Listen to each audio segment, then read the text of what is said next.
Chers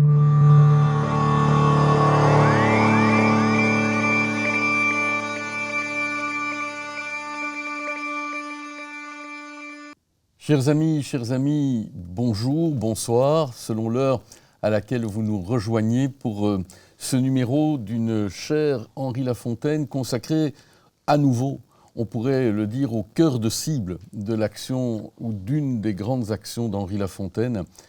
On va parler respect international, on va parler droit des peuples, on va parler droit des gens, on va parler surtout d'organisation internationale, et Dieu sait si Henri Lafontaine, dans l'espoir d'un bureau international de la paix, dans l'espoir d'une société des nations, espoir déçu par 2 conflits mondiaux, s'est battu pour que l'arbitrage notamment soit au cœur de cible de son action possible pour une paix mondiale.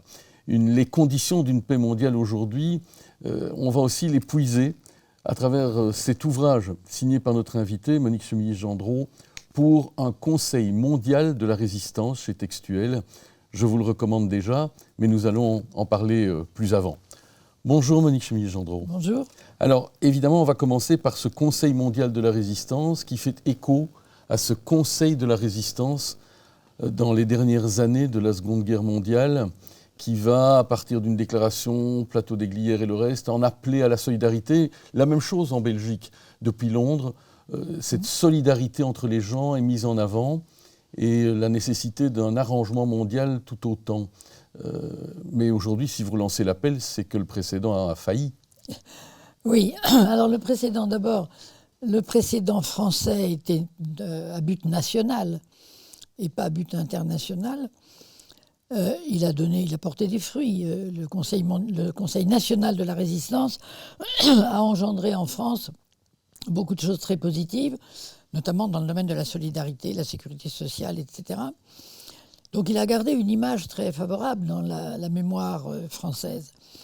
Mais c'est vrai que j'ai pris ce titre pour ce petit opuscule au moment du début de la pandémie de Covid, parce que cette pandémie nous a donné à voir tout d'un coup de manière extraordinairement sensible la fragilité du monde dans lequel nous vivons, les mauvaises bases sur lesquelles il est construit, et d'où l'idée de repartir à zéro, c'est-à-dire d'imaginer un autre monde et de le faire à travers un nouveau conseil mondial qui s'appellerait de la résistance. La résistance étant la résistance à justement les mauvaises bases sur lesquelles est fondé le monde d'aujourd'hui. Résistance à une mondialisation forcenée, à un ordre économique et financier international ? Oui, résistance à la domination. La résistance, c'est toujours à la domination. Et nous n'en avons pas fini avec la domination. On parle de démocratie, mais aucune démocratie n'est vraiment achevée. D'ailleurs, la démocratie ne peut jamais être achevée. Mais aucune n'a atteint un point d'équilibre dans lequel, véritablement, il y a des institutions qui permettent de refouler la domination. Et sur le plan international, nous n'avons rien contre la domination. Nous n'avons aucune garantie. Parce qu'en réalité, les Nations Unies ne sont pas fondées contre la domination. Elles sont fondées sur la domination des grandes puissances, puisque les 5 membres permanents ont une position privilégiée. Et d'une manière plus générale, le monde d'aujourd'hui est fondé sur la domination économique d'un certain nombre de grands groupes et de forces économiques très puissantes. Parlerait-on aujourd'hui, en regard de ce qui se passe en Ukraine, en regard de ce qui s'est passé et continue à se passer en Syrie, en Libye et dans tant d'autres zones que nous aurons peut-être l'occasion d'évoquer, parlerait-on aujourd'hui d'une forme de lobby mondial plus que d'un équilibre des nations ? Alors, il y a d'abord un lobby mondial des armes, sans aucun doute. Et là, la guerre en Ukraine est une catastrophe à de nombreux titres, mais elle est particulièrement dommageable parce que, alors qu'on était très loin d'être entré dans une période de désarmement, mais tout d'un coup, la guerre en Ukraine a fait exploser les budgets d'armement. Donc on est vraiment à reculons de ce qu'il faudrait faire. Évidemment, on le comprend, parce que quand on est menacé tout d'un coup par un agresseur, comme c'était le cas de ce qu'a fait la Russie en Ukraine, on ressent le besoin d'être armé. Mais c'est ça que les Nations Unies n'ont pas su faire échouer. C'est cette crainte-là, avec cette conséquence-là. Alors c'est d'autant plus regrettable qu'il y avait dans la charte un texte magnifique, qui est l'article 26, parce que dans la charte, comme le recours à la force était interdit, les États n'avaient plus que 2 occasions de manier la force, soit la légitime défense, mais qui était très encadrée, puisque le Conseil de sécurité doit immédiatement prendre la suite, soit le cas de contribution aux forces internationales. Donc devant cette nouvelle situation, où théoriquement, si ça avait marché, mais ça n'a pas marché, mais si la charte avait été appliquée sur ce plan, les États n'avaient plus besoin d'être très armés. Et l'article 26 disait que le Conseil de sécurité était chargé de réglementer les armements de manière à n'utiliser pour cela que le minimum des ressources humaines et économiques du monde. Ce texte est admirable. Mais nous n'y sommes pas. Non seulement nous n'y sommes pas, mais le Conseil de sécurité ne l'a jamais mis à son ordre du jour. Et les 5 membres permanents sont parmi les plus grands marchands d'armes. Il y a, et cela n'a jamais échappé à votre œil de juriste qui connaît tous ces aphorismes latins, mais il y a ce vieil aphorisme « civis pacem parabellum », si tu veux la paix, prépare la guerre, ou prépare-toi à la guerre. C'est antagonique de vos espérances, mais est-ce que ce n'est pas pragmatique du monde dans lequel nous vivons ? Alors, je crois que dans un monde qui reste belliqueux, ça reste vrai. Mais ce que je reproche aux Nations Unies, et aux courants d'ailleurs qui les ont précédés, c'est qu'on a pensé la paix seulement comme l'absence de guerre. La paix, c'est pas ça. La paix, c'est la capacité de donner à tous une vie juste et bonne. Il n'y a pas de paix sans cette base-là. C'est parce que la vie n'est pas juste et bonne que les gens se font la guerre. Donc moi, je ne pense pas du tout la paix comme absence de guerre, mais c'est pourtant la conception dominante. Je vais reciter un texte que je cite quelquefois dans ces entretiens, mais qui est un texte un peu maudit ou remisé aux calendes. C'est la Déclaration des droits et devoirs du citoyen de 1793. Celle évidemment produite par des gens qui ont évidemment laissé d'autres traces sanglantes dans l'histoire qui suit. Mais l'article 1 ne repartait pas de l'idée que chaque individu était libre ou naissait libre et égal en droit à son voisin, mais de l'idée que le but de tout gouvernement devait être le bonheur commun. Voilà. Ça a été un éclair pendant la Révolution française, l'idée du bonheur commun. Et ça, on l'a complètement perdu de vue. Aujourd'hui, le bonheur est un bonheur individuel. On ne le pense pas en termes de bonheur commun. D'ailleurs, il n'y a pas de fêtes, comme il y a eu sous la Révolution, des fêtes qui soient vraiment des fêtes de la vie sociale accomplie, du bonheur d'être ensemble dans quelque chose que l'on a fait pour être ensemble. La fraternité n'est pas encore à l'ordre du jour. Voilà. Vous entamez votre analyse qui est en forme de coup de poing pour susciter le débat. Vous dites le moment, et on rappelle que c'est le moment Covid aussi à ce moment-là, le moment est venu d'accompagner la mondialisation économique et technologique d'une conception cosmopolitique du monde. S'il y a bien un mot qui a été piégé dans toute son histoire, c'est le mot cosmopolite. Oui. Alors, il est chargé de diverses connotations. C'est vrai qu'il faut le clarifier. Il y a un petit opuscule comme ça, je ne l'ai pas fait à fond en tout cas. Le cosmopolitisme, pour moi, c'est cette acceptation du monde dans sa diversité, mais une diversité qui doit mener quand même, parce que nous sommes dans un monde ouvert, à accomplir une société politique de cette diversité. C'est ça le défi d'aujourd'hui. On pense les communautés politiques comme étant des communautés homogènes. Il faut arriver à penser la notion de communauté politique, d'abord même dans les espaces nationaux, il faut arriver à les penser de manière hétérogène, car il n'y a pas de communauté véritablement homogène. Mais surtout, il faut penser la communauté mondiale, parce que ce qui est grave à notre époque, c'est que le monde s'est ouvert. Alors, il avait commencé à s'ouvrir pendant les grandes découvertes au XVe siècle. Mais là, aujourd'hui, l'ouverture du monde, elle est accomplie. C'est-à-dire que tout le monde communique avec tout le monde par les réseaux sociaux, les mouvements de population, l'immigration, etc. Donc, le monde est ouvert.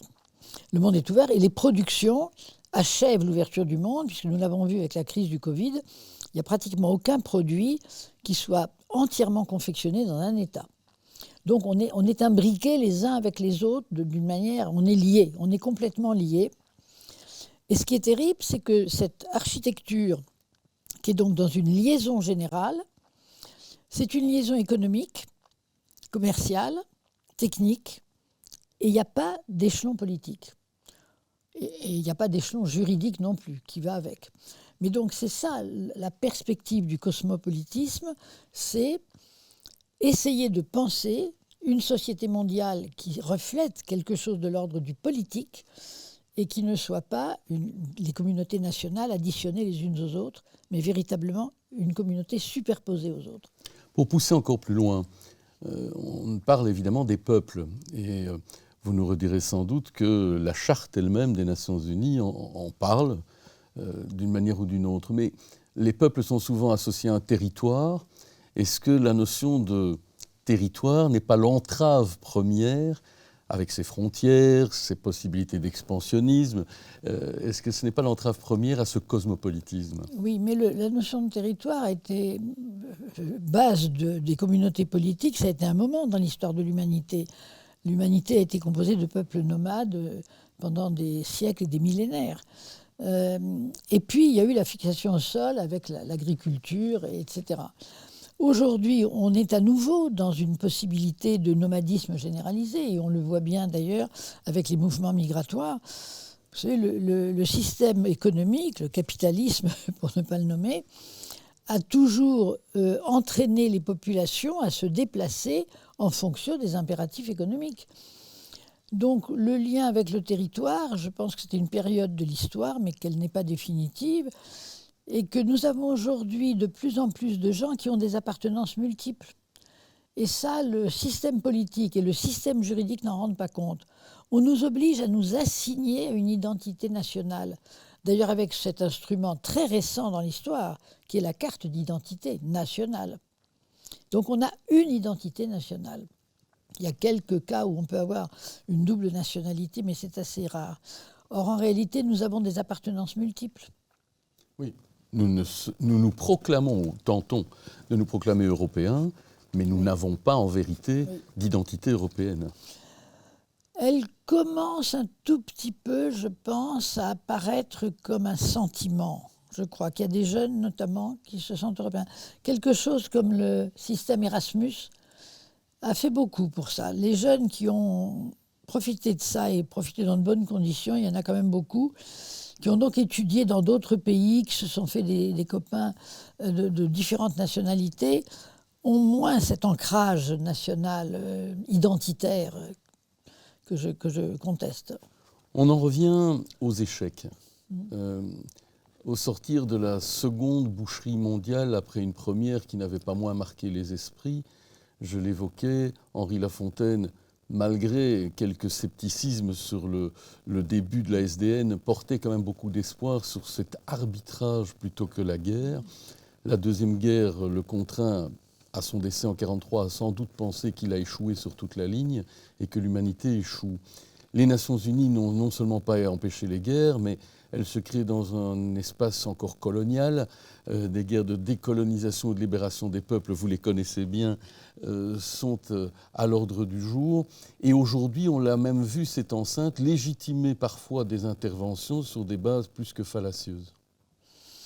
Oui, les Nations Unies, sur ce point de vue-là, sont vraiment un échec. C'est vrai qu'on a cru qu'on progressait par étapes. C'est vrai que Henri Lafontaine, Léon Bourgeois, etc., prônaient le solidarisme d'abord. C'était l'idée quand même formidable que les humains étaient débiteurs les uns envers les autres. Et à partir de là, venant de l'époque d'où ils venaient, ils ont pensé que l'arbitrage était la solution, c'est-à-dire que pour eux, il ne fallait pas que l'organisation soit fondée simplement sur le règlement politique, parce que dans le règlement politique, on voit toujours ressortir le rapport de force, mais qu'il soit fondé sur le règlement juridique. Et donc, vu l'époque, vu le poids des États à l'époque, ils ont pensé ça en termes d'arbitrage. Et c'est vrai que la Société des Nations a ouvert la voie à davantage de règlements arbitrales entre les États, et notamment à la première ébauche d'une juridiction internationale, qui était la Cour permanente de justice internationale, qui ressemblait énormément à une cour d'arbitrage, puisque les États n'y étaient soumis que de leur propre volonté. Alors, On s'aperçoit avec plusieurs décennies de recul, avec l'échec de la SDN, le rebond des Nations Unies, mais qui sur ce plan-là n'ont pas beaucoup progressé parce que la Charte des Nations Unies, avec le statut de la Cour internationale de justice, n'a pas avancé de ce point de vue-là. La juridiction reste facultative. Donc les États ne se soumettent à la Cour que s'ils le veulent bien. Et donc aujourd'hui, on voit les limites de ça, donc les limites de l'arbitrage. L'arbitrage, c'est une justice volontaire, où on choisit ses arbitres. C'est une sorte de conciliation un peu plus formalisée. Nous avons besoin d'autre chose aujourd'hui, parce qu'il y a un déséquilibre terrible dans la société internationale d'aujourd'hui, c'est que le droit international a fait des progrès considérables dans sa formulation. Nous avons des grands pactes, des grands traités dans tous les domaines, dans le domaine des droits de l'homme, dans le domaine du droit humanitaire, dans le domaine de l'environnement, dans le domaine de la réglementation des armements, etc. Énormément de textes très bien faits, qui ont été travaillés par la Commission du droit international, discutés en conférences internationales et finalement votés par les Nations Unies. Mais ces textes, d'abord, sont d'effet relatif, puisque les États ensuite y adhèrent s'ils le veulent. Et s'ils ne le veulent pas, ces textes ne s'appliquent pas à eux. Et puis surtout, s'il y a un différend à propos de l'un de ces textes, on ne peut aller devant la Cour internationale de justice que si les deux protagonistes ont accepté sa juridiction. Donc on a un déséquilibre entre un droit très perfectionné dans sa formulation et une application extrêmement faible. Est-ce qu'aujourd'hui, le fait que l'on ne puisse, par exemple, pas répondre par l'affirmative à ceux et celles qui disent est-ce qu'un jour les crimes de guerre commis par la Russie, voire les deux parties, le cas échéant, pourront être jugés, nul n'est en mesure d'y répondre puisque la Russie n'adhère pas à ces instruments, est-ce que ça ne jette pas définitivement le discrédit en disant mais à quoi ça sert ? Alors, moi, j'ai un tempérament un peu radical, donc je suis un peu sévère avec ces essais de justice pénale internationale qui sont tellement faibles. En même temps, je dois reconnaître que rien que d'avoir fait advenir l'idée était en soi un progrès. Parce que c'est vrai qu'après Nuremberg était un tribunal ad hoc. Après Nuremberg, on a fermé la parenthèse. Et on avait dit à l'Assemblée générale des Nations unies qu'on allait travailler un projet de Cour pénale internationale, mais on n'a pas avancé jusqu'aux années 2000. Alors là, on a avancé. C'est d'ailleurs sous l'effet, alors il y a eu plusieurs étapes. Il y a eu la guerre des Balkans et le fait qu'on a créé un tribunal pour l'ex-Yougoslavie dans des conditions extrêmement originales et spécifiques. Puis un tribunal pour le Rwanda. Et finalement, par le travail des grandes ONG, c'est là qu'on voit la force de la société civile. Les ONG ont été le législateur international dans ce domaine. Elles ont poussé, elles ont été présentes de manière extrêmement forte. Et on a accouché de ce statut de la Cour pénale internationale. Mais, comme nous sommes encore dans une société qui n'est qu'une addition d'États souverains, les États souverains se sont protégés, c'est-à-dire qu'ils sont libres d'adhérer ou pas au statut de la Cour pénale. Quand ils n'y ont pas adhéré, la Cour n'est pas compétente sur leur territoire, sauf si le Conseil de sécurité prenait une initiative dans ce domaine. Mais le Conseil de sécurité est bloqué par le veto des grandes puissances. Donc on sait, dans le cas que vous prenez, la guerre que la Russie fait en Ukraine, qu'évidemment le Conseil de sécurité ne pourra rien faire. Alors, sur le territoire de l'Ukraine, le moment venu, un certain nombre de crimes de guerre qui ont été commis, s'ils sont bien documentés, et je crois que les Ukrainiens sont extrêmement attentifs à ça et tentent d'avoir des preuves de tout ce qui se passe de manière aussi approfondie que possible, viendront des procès. Mais regardez, la Cour pénale internationale, elle a été créée en l'an 2000. Nous sommes plus de 20 ans plus tard. Je crois qu'elle a jugé en tout une trentaine de personnes. Donc nous ne sommes pas à l'échelle, si vous voulez. C'est une petite lueur. On ne peut pas jeter le discrédit. Il ne faut pas jeter le bébé avec l'eau du bain. Mais c'est une petite lueur seulement. Dans la mesure où un nouvel ordre, puisque vous en appelez, des fondements d'une société radicalement différente. Alors, les temps sont peut-être mûrs parce que le défi climatique, le défi pandémique, le défi socio-économique, le défi de solidarité, tout ça constitue effectivement les facteurs peut-être favorisant une société radicalement différente.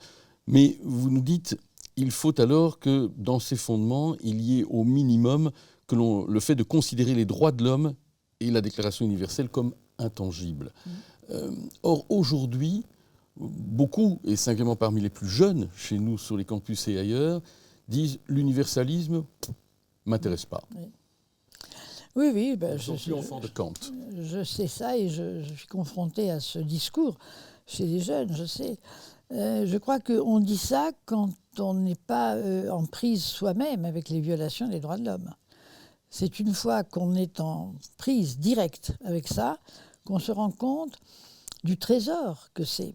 Qu'une déclaration universelle, même si on pourrait aller plus loin, elle pourrait être complétée encore. Mais cette base de droit est considérable, d'autant que la déclaration a été complétée par les pactes. Vous savez, les 2 pactes internationaux, celui sur les droits civils et politiques, celui sur les droits économiques, sociaux et culturels, quand je faisais cours à l'université, je disais à mes étudiants, lisez ça le soir dans votre lit, vous aurez l'impression d'être au paradis. Parce que quand vous déclinez tous ces droits, ils sont très très détaillés, les 2 pactes. Vous avez non seulement la protection de tous les droits civils et politiques, mais dans le domaine économique, le droit au logement, le droit à l'éducation, le droit à un revenu de base, le droit au travail, enfin, tout y est. Ces droits ont été actés. La plupart des États les ont signés et ratifiés. Et ils sont lettres mortes. Oui, dont acte. Dont acte. Et d'ailleurs, c'est pour ça qu'il y a un certain nombre de courants, et notamment en Tunisie, il y a un groupe de juristes qui demandent la création d'une Cour constitutionnelle internationale.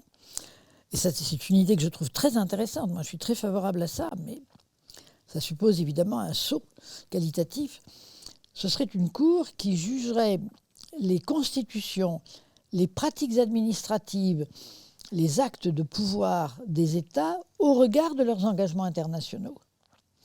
Ça serait inouï parce que les pays les plus répressifs aujourd'hui, ils ont signé ces conventions. Dans ces conventions, il y a l'égalité des hommes et des femmes. Il y a l'interdiction des discriminations raciales, l'interdiction de la torture, la liberté de religion et d'opinion. Il y a des choses qui sont violées, mais ouvertement, dans des États qui prennent des législations contraires. Et donc qui sont complètement en contradiction avec leurs engagements internationaux. Vous savez, le principe de la bonne foi, c'est un bon principe. Alors, on en discute beaucoup chez les juristes. Vous savez, les juristes aiment bien se prendre la tête dans des discussions byzantines. Est-ce que c'est un principe juridique ? Bien sûr, je pense que c'est un principe juridique. Je pense surtout que c'est un principe de base qui coiffe l'ensemble du droit. Vous nous dites d'ailleurs, je vous cite, le capitalisme, par son évolution, engendre des conséquences qui amènent aujourd'hui les sociétés à un point de rupture. Et pourtant, pendant toute la période Covid, on se disait rien ne pourra plus jamais être comme avant. Et il semble pourtant que business as usual soit à nouveau le modèle. Mais parce que le capitalisme a des capacités de résistance encore très fortes, parce que je plaide pour un Conseil mondial de la résistance, mais le capitalisme, il résiste aussi. Il a encore des capacités de résistance très fortes. Mais nous savons quand même bien qu'il n'est pas compatible avec le sauvetage de la planète. Ça, c'est une chose qui est maintenant documentée par tous les spécialistes. Donc voilà, nous sommes devant ce tournant-là. Vous croyez, vous, vraiment à cette phrase d'Hölderlin que vous mettez en exergue, quand croit le péril, croit aussi ce qui nous sauve ? Croit aussi ce qui nous sauve. Je pense qu'il y a une croissance de ce qui nous sauve, mais pour l'instant, c'est une croissance lente et pas très visible. Mais je pense qu'il y a dans les profondeurs des sociétés beaucoup de mouvements de résistance quand même. Mais ils sont dispersés, ils sont quelquefois isolés, donc assez faibles. Et surtout, ce qui manque, me semble-t-il, actuellement, c'est une enveloppe théorique. Vous voyez, quand La Fontaine et Léon Bourgeois, etc., se battaient pour une première organisation mondiale, ils s'appuyaient sur ces courants solidaristes. Ils s'appuyaient sur les mouvements pacifistes, ce qui était très important. Il y avait une base derrière eux, un mouvement d'idées qui était en même temps un mouvement social. Actuellement, il y a beaucoup d'idées très bonnes, notamment tout le domaine des biens communs, justement de la lutte pour l'environnement, du respect de la planète, etc. Nous avons énormément d'ouvrages passionnants qui vont tous dans le bon sens, dans le même sens. Mais ça n'a pas pour l'instant pris la forme d'une doctrine de base. Je pense que, crois aussi, ce qui nous sauve, c'est la croissance de cet aspect doctrinal qui nous manque pour l'instant et qu'il faut espérer. Vous en appelez, non seulement, je le disais, à considérer les droits de l'homme comme intangibles, mais aussi à promouvoir une déclaration universelle des responsabilités humaines, sociales et environnementales. On a souvent dissocié, lorsqu'on dit déclaration des droits, oui. Le mot devoir a disparu. Donc responsabilité. Oui. Oui, alors le mot devoir a disparu. Bon, évidemment, il est le corollaire. Le corollaire, absolument, des droits. Il n'y a pas de droits s'il n'y a pas des devoirs. Et dans le discours juridique, les devoirs entraînent la responsabilité. Et c'est vrai que c'est indispensable parce que l'une des grandes failles du système juridique mondial actuellement, c'est que vous avez des systèmes de mise en responsabilité interne qui sont souvent très sophistiqués. En France, nous avons l'article 1382 du Code civil qui est la base. Tout fait quelconque de l'homme qui cause à autrui un dommage oblige celui par la faute duquel il est arrivé à le réparer. Et ça vaut en droit civil, mais ça vaut pour les conséquences des actes pénalement répréhensibles ou des actes commerciaux, etc. Mais ça, c'est le droit interne. Et il y a une structure qui échappe actuellement à toute responsabilité, c'est la structure des sociétés multinationales. Alors, on en parle beaucoup, de leur responsabilité. Il y a des codes de conduite, mais comme on sait, les codes de conduite ne sont pas des obligations juridiques. Mmh. Et là, il y a une panne du droit. L'Organisation mondiale du commerce n'a pas entraîné, au début des années 2000, un saut qualitatif. Non, il n'y a pas eu de saut qualitatif. Alors, là aussi, il y a des petites pousses. Par exemple, en France, on a pris en 2017 une loi sur ce qu'on a appelé le devoir de vigilance. C'est-à-dire que les grandes entreprises qui sont multinationales et qui ont donc un certain nombre d'employés répartis dans plusieurs pays, etc., il y a des conditions assez précises, ces entreprises doivent, tous les ans, au moment de leur rapport annuel, avoir un chapitre particulier disant de quelle manière elles appliquent les règles environnementales, sociales, humanitaires dans le secteur qui est le leur. Alors, c'est encore très faible, parce que si elles ne le font pas, des personnes ayant un intérêt pour agir peuvent aller devant les tribunaux français, mais les tribunaux français ne peuvent que dire que cette entreprise n'a pas rempli cette condition, c'est-à-dire n'a pas dit comment elle se mettait en accord avec son devoir de vigilance, et donc peut condamner à des astreintes en attendant que l'entreprise se mette en conformité. C'est encore extrêmement faible. Mais enfin, Total est actuellement devant les tribunaux français sur cette base-là. Donc ça fait partie des petites pousses. Mais ce qui nous manque, c'est dans l'espace international et devant les juridictions internationales, un mécanisme efficace. Ça, nous ne l'avons pas. Dès lors que les grands ensembles dans le monde sont des ensembles qui prônent plus l'efficacité que la liberté. On a admiré le modèle chinois, on l'a vanté, on a imaginé que la Russie avait des côtés pragmatiques à certains moments. Bref, on a vanté, même les États-Unis à certains égards, et l'on voit bien que ce qu'on appelle en Europe l'illibéralisme a de beaux jours dans ses puissances.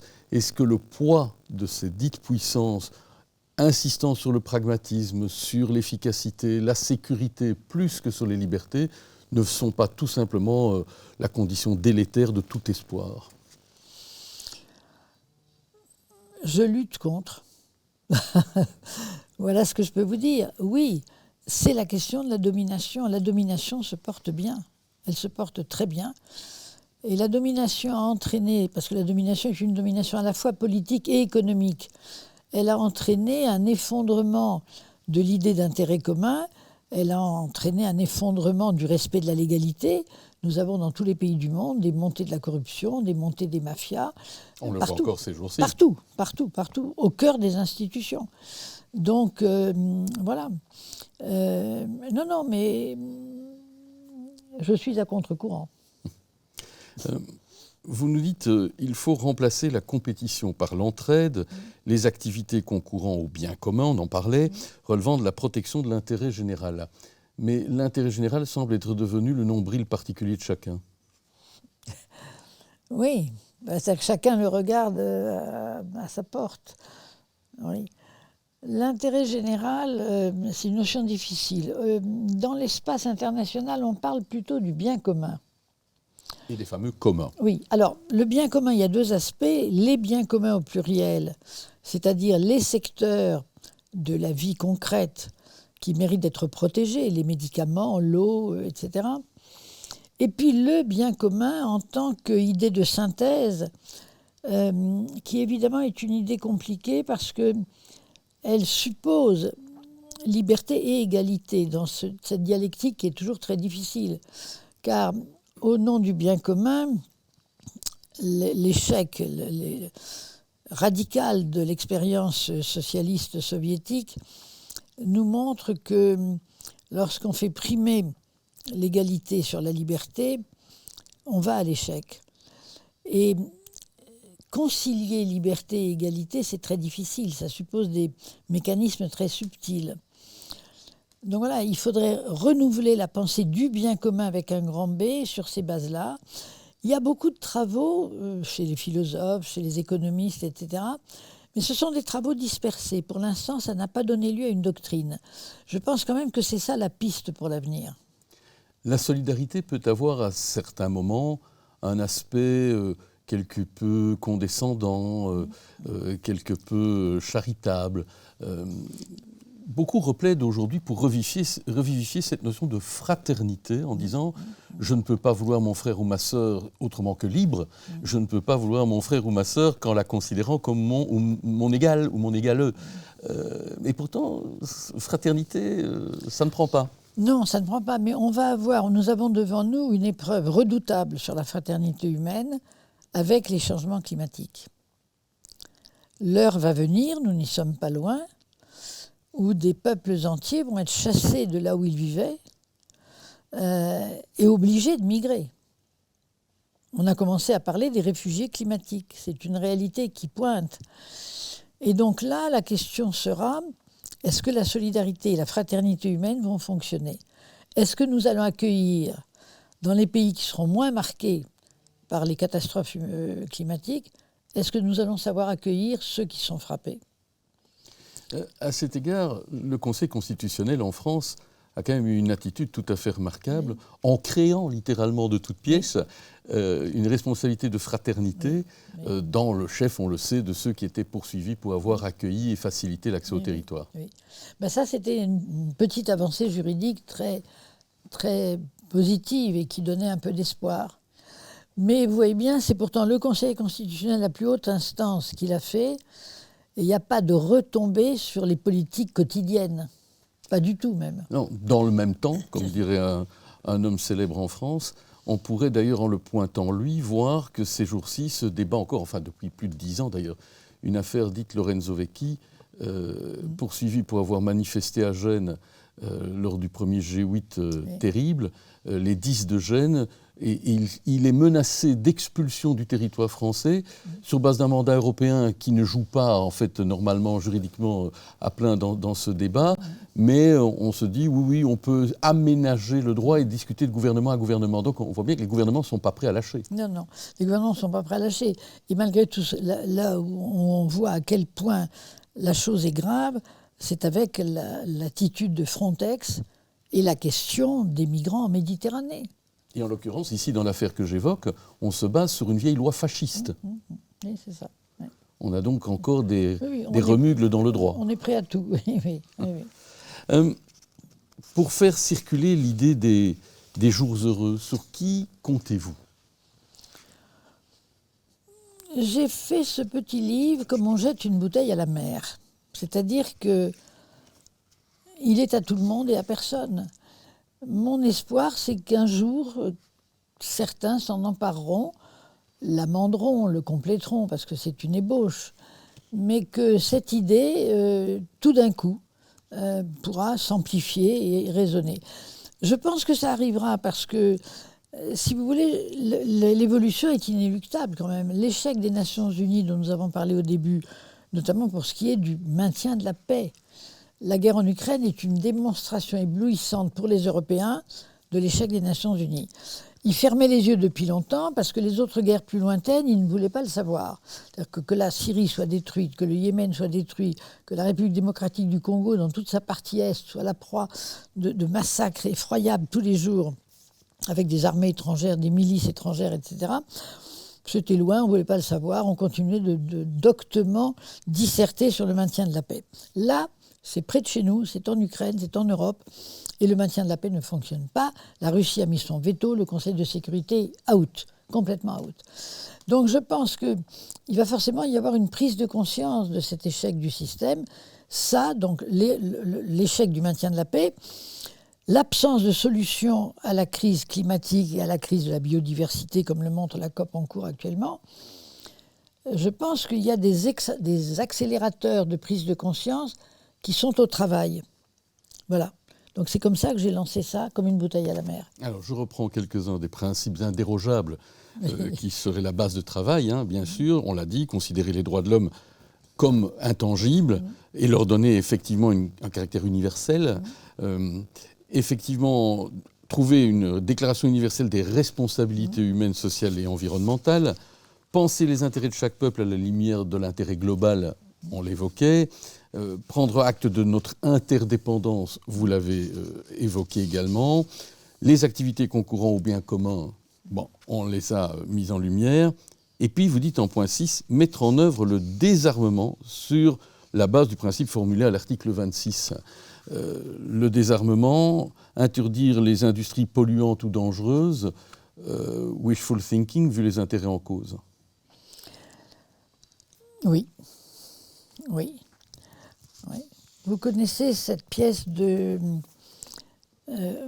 son nom m'échappe, excusez-moi, un très bon auteur de théâtre contemporain. Ça s'appelle Les Marchands. Alors, c'est dans une cité HLM d'une petite ville où on ne fabrique que des armes, des obus. Et puis on entend dire que l'usine va fermer. Et c'est Pomera, le nom me revient, pardon. L'usine va fermer, il y a une femme qui est un peu fragile, qui est une femme célibataire avec un enfant. Elle pense qu'elle va être au chômage, elle est désespérée, elle tombe en dépression. Et elle a une espèce d'idée folle, elle se dit « je vais sacrifier mon enfant ». Comme ça, ils comprendront. Et dans sa folie, de son étage d'HLM où elle habite, elle passe à l'acte. Et l'enfant est mort. Alors on assiste à l'enterrement, toute la communauté de l'usine est là, et le directeur de l'usine vient et lui fait des condoléances en disant « mais madame, nous avons entendu votre message, vous savez, nous allons le transmettre à la direction, il faut absolument qu'on ne ferme pas l'usine, on vous le promet, etc. » Et puis tout d'un coup, pendant cette petite séance, on entend une escadrille qui passe dans le ciel, il y a une guerre quelque part, tous les visages s'éclairent, il y a la guerre, l'usine ne fermera pas. Les industries d'armement, ce sont des industries de la mort, mais elles font vivre des millions de gens. Donc c'est pour ça qu'il faut aller jusqu'au bout de l'idée. Il ne suffit pas de dire il faut désarmer. Ça n'a pas de sens. Il faut désarmer parce que je crois qu'il n'y a pas d'exemple dans l'histoire humaine qu'on ait fabriqué des armes sans les utiliser. Et le fait que nous remplissions à nouveau les arsenaux d'armes nouvelles, qu'on fasse des progrès dans les armements, c'est extrêmement dangereux parce que ça nourrit les guerres futures. Donc si il y avait dans les jeunes générations un vrai mouvement de désarmement, qui ne doit pas être simplement le pacifisme pour le pacifisme, il faut aller plus loin que ça parce que c'est très difficile. Il faudrait évidemment mutualiser les conséquences de ce désarmement. C'est pour ça que je dis il faut un fonds mondial, parce qu'il n'est pas juste que ce soit les employés qui fabriquent des obus parce qu'elles n'ont pas d'autre travail, qui soient les victimes du désarmement, pendant que nous, du haut de nos chairs d'universitaires, on dirait il faut désarmer. C'est trop facile. Donc voilà, c'est une question extrêmement difficile, mais impérative. C'est un impératif. Il faudra désarmer. Et il faut commencer dès aujourd'hui et il faut se dire que ça sera difficile, qu'il faut des fonds, il faut que ça soit un mouvement général, mais il faut que ça soit porté par des générations. Oui, l'éthique de l'altérité qui est au cœur même des impératifs catégoriques de Kant, on n'y est pas. Hein. Non, mais ça peut revenir. Vous en appelez donc également, on l'a dit, à réduire les inégalités, à créer un fonds mondial de solidarité sanitaire, sociale, écologique et pacifique qui serait financé par des mesures fiscales internationales. Et enfin, assurer l'indépendance des responsables politiques dans leur prise de décision, les libérer de l'obsession de la réélection. Vous plaidez pour le mandat unique. Alors Oui. là... Je plaide pour le mandat unique parce que vous êtes comme moi observateur de la vie politique dans différents pays et que les hommes politiques, quand ils arrivent au pouvoir, n'ont pas les mains libres, quelles qu'aient été leurs idées préalables, parce qu'immédiatement ils pensent à leur réélection et que la pensée de la réélection leur fait perdre de vue ce qui étaient les objectifs qu'ils avaient quand ils ont fait la première campagne. Donc je pense que le phénomène de la réélection pourrit la vie politique, pour parler un peu brutalement, et que ça serait une mesure très saine. On en arrive enfin à l'organisation internationale nouvelle que vous appelez de vos voeux, funérailles pour les Nations Unies, Pas funérailles immédiates, hein. Non, mais... Petit sursis en attendant qu'on fasse mieux. Mais pavane pour une reine défunte quand même. Oui. Et puis, on porte sur les fonds, on ne dira même pas baptismaux, une nouvelle organisation des peuples solidaires qui se veulent effectivement dialogants, reconnus dans leur plénitude, ce qui n'est pas encore le cas pour tous, on en connaît.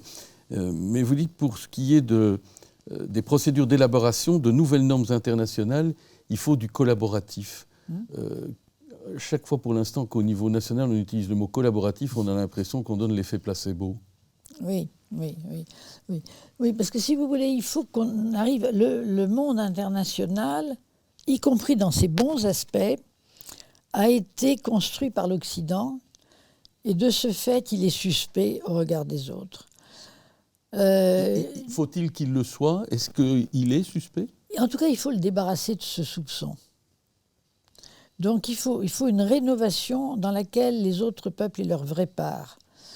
Parce que, si vous voulez, même les droits de l'homme, dans ce qu'ils ont de meilleur, moi je le vois dans des débats que je fais dans différents pays, les pays qui pourtant souffrent, les peuples qui souffrent d'une très grande quantité de violations de leurs droits eux-mêmes, ne sont pas favorables à plaider pour les droits de l'homme parce qu'ils disent « mais oui, mais vous, en Europe, vous avez inventé ça, mais vous ne l'avez pas appliqué ». Donc je pense qu'il faut une rénovation avec un partage dynamique de la création de quelque chose de nouveau. Les Nations Unies ne se remettront pas de ça, du fait qu'elles ont été créées dans la domination. Je terminerai encore par un dernier petit mot en renvoyant pour tout le détail à ce que vous soulevez, étayer, renvoyer pour le débat. Vous parlez évidemment de renforcer une série d'institutions internationales déjà existantes et de considérer aussi les grandes institutions régionales existantes comme les relais institutionnels de cette organisation universelle nouvelle, l'Union africaine, l'Union européenne, l'Organisation des États américains et autres. Or, il semble bien que tous ceux-là se soient constitués aussi de plus en plus comme des marchés concurrents l'un à l'autre et peu coopératifs.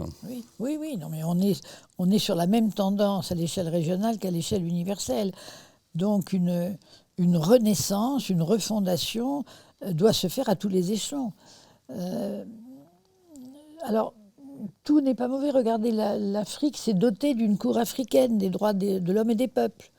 Alors, elle avance doucement, mais c'est quand même un progrès, ça. C'est un progrès lent. Mais voilà, il faudra dynamiser ça. Il faudra le faire avec les jeunes, avec les peuples de ces pays. Moi, j'attends beaucoup d'une jeunesse qui, pour l'instant, ne s'est pas exprimée sur ces bases-là, mais dont je pense qu'elle est prête à le faire. J'ai une question terrible pour terminer vraiment. Non, je suis prête à tout. On constate évidemment que l'espoir de la Société des Nations est né de cette boucherie énorme qui a vu des jeunesses fauchées, mutilées, et on avait dit plus jamais ça. Et l'ordre international que nous critiquons aujourd'hui est né de l'Holocauste, de la Seconde Guerre mondiale. Faudra-t-il une autre boucherie pour que, et la pandémie et la problématique climatique ne semblent pas être suffisantes pour qu'on puisse espérer que les survivants en tirent quelque chose? Mais si j'ai écrit ça, c'est pour qu'on s'y prenne avant. Vous n'avez pas l'impression parfois d'être un peu comme Daladier ou Chamberlain qui ont cru que la parole était bonne. En tout cas, je me suis senti le devoir de le faire, parce que peu de gens savent la carence du droit international et des institutions internationales. Ils sont méprisés, aussi bien le droit international que les institutions, mais sans qu'on sache très bien exactement de quoi il s'agit. Moi, j'ai ressenti le besoin de mieux expliquer en quoi il y avait des faiblesses et en quoi on peut rebondir, justement pour que quelque chose soit prêt avant qu'il ne soit trop tard. Comment voulez-vous que l'on se quitte autrement que sur cet appel ? Parce que c'est évidemment comme ça qu'il faut qu'on le reçoive. C'est un appel, parce que c'est un titre pour. Donc c'est forcément une demande d'engagement qui est faite ici dans le droit fil, vous l'aurez compris, de ce qu'était l'aspiration profonde, évidemment, d'Henri Lafontaine, mais aussi de Paul Otlet à travers ce partage des connaissances, cette solidarité mondiale. Voilà, c'est un appel lancé. Comment ne pas le relayer ? Pour un Conseil mondial de la résistance, c'est une base solide de débat et c'est signé chez Textuel par Monique Chemier-Gendreau que je remercie en notre nom. Merci. Merci à vous.